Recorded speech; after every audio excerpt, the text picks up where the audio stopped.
let's get ready for the day while I talk about my twin birth. I was 31 weeks. We moved into our house on Thursday and my water broke Saturday morning early around 2. I was laying in bed and I did not realize that's what was happening. I just thought I had to pee. Went to the bathroom, used the bathroom, started walking back to the bed.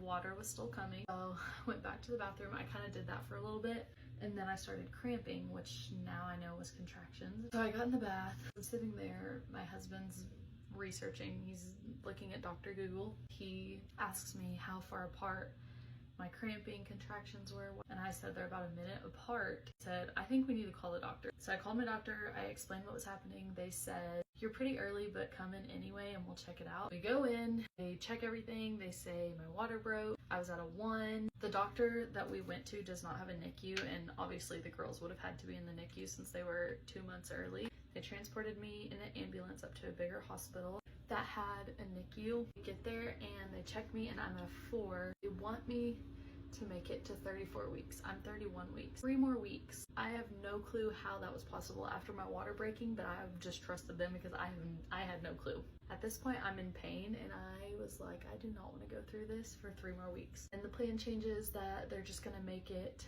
to 48 hours so I could get the steroid shots for the girls' lungs. They said, actually, we're gonna schedule the C-section in an hour.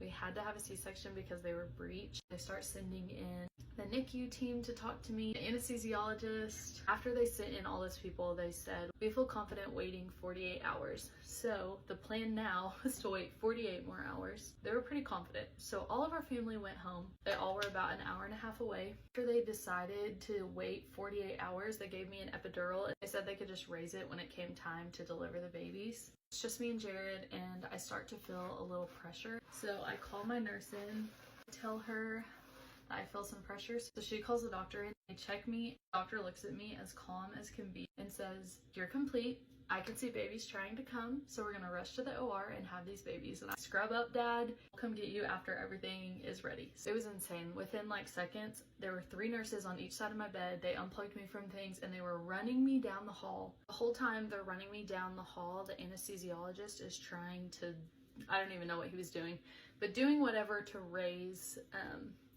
where I was numb. We get to the room, so they test to see if I can feel what's happening, and I could feel it. They said, do you feel that? And I said, yes. And they said, but it's just pressure, right? And I was like, no, I can tell that is something sharp. Anesthesiologist said, wait 5 minutes. I did not want to wait 5 minutes because the babies did not want to wait 5 minutes, but I waited like 3. Tried it again and they said, do you feel that? And I said, yes. And they said, okay, we're gonna have to put you under. So they ended up putting me under.